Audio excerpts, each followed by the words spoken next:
bien-aimés, devant chacun d'entre nous, il y a le chemin de la vie et le chemin de la mort. Jésus-Christ est la vie éternelle pour toi. Le monde a été donné au diable pour qu'il puisse éprouver les enfants de Dieu, comme il avait éprouvé Adam en Éden, et Adam était tombé dans le péché. Mais Jésus-Christ est venu pour sauver Adam, l'homme que tu es, afin que tu puisses recevoir la vie éternelle. Je vais te lire Apocalypse chapitre 21, versets 6, 7 et 8.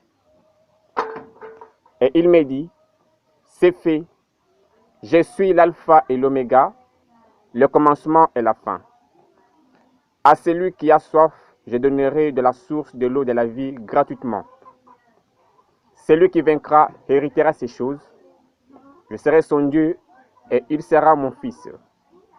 Mais pour les lâches, les incrédules, les abominables, les meurtriers, les impudiques, les enchanteurs, les idolâtres et tous les menteurs, leur part sera dans le temps ardent de feu et de soufre, ce qui est la seconde mort. Mon frère, ma sœur, devant toi, il y a deux chemins. Jésus-Christ est le choix que tu dois faire aujourd'hui.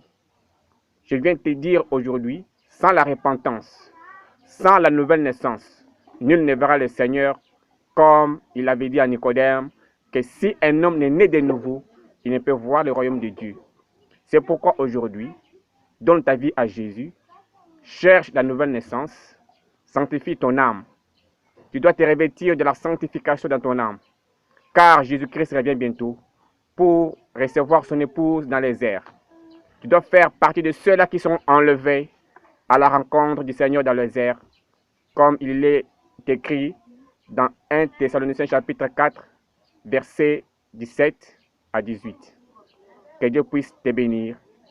Amen.